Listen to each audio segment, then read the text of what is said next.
Today's quote is entitled, Cheer or Jeer. When you try to reach your goals, there will be those who cheer you and those who jeer you.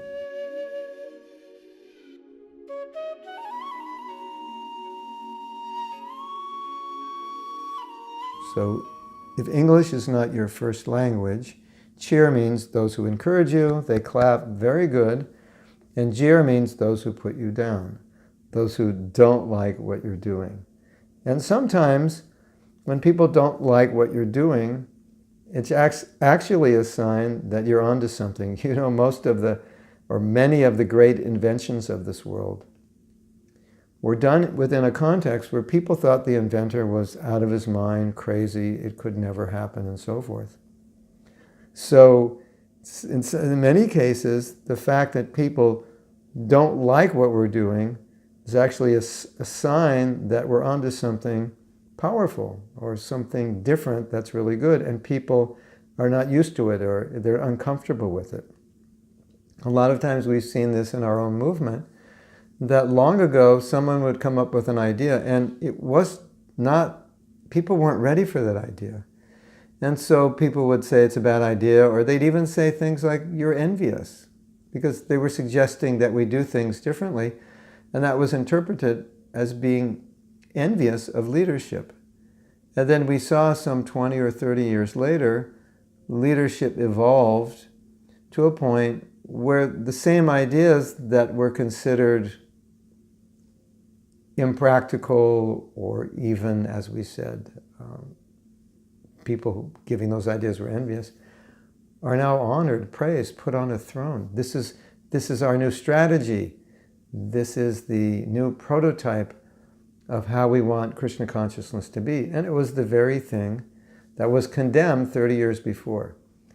So the point of this quote is that if in your heart of hearts you feel dedicated to a particular service, you have a particular angle of vision of how that service should be done, or you have specific realizations about how you can help spread Krishna consciousness or help devotees, it may not always be fully understood by everyone and fully appreciated by everyone, but that shouldn't dissuade you.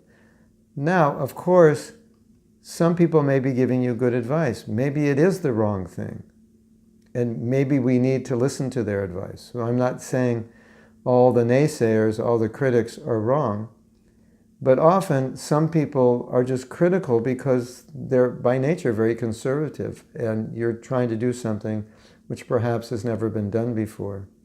But if in your heart of hearts you see that this could be an extremely successful way or extremely innovative way of spreading Krishna consciousness, then you may just have to neglect what the naysayers say and go on with your conviction. Of course, in course of time, it will be revealed whether you are on the right path or not. So I'm not saying to be so stubborn that even after you realize this is not right, and so many people have told you it's not right, that you continue.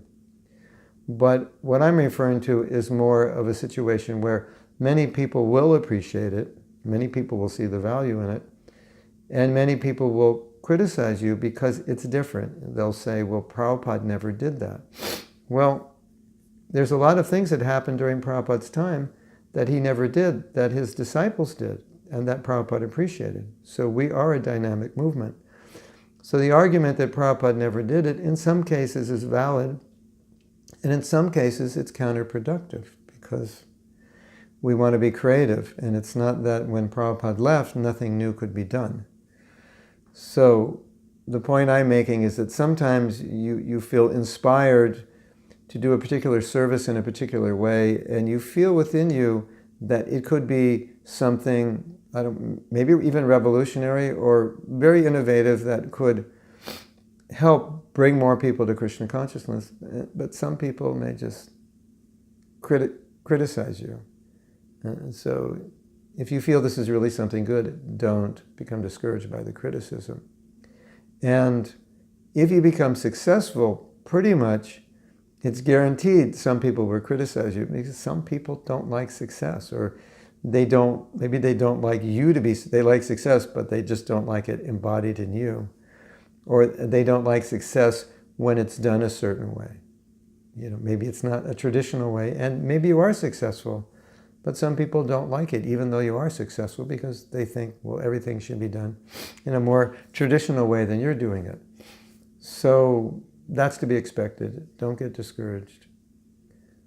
Follow your inspiration. If you're wrong, Krishna will reveal sooner or later. It will be obvious. You won't be successful, or many, many devotees, respected devotees, who are not envious of you, will explain that it's wrong. But in many cases, you are right, and critical people will just not appreciate it.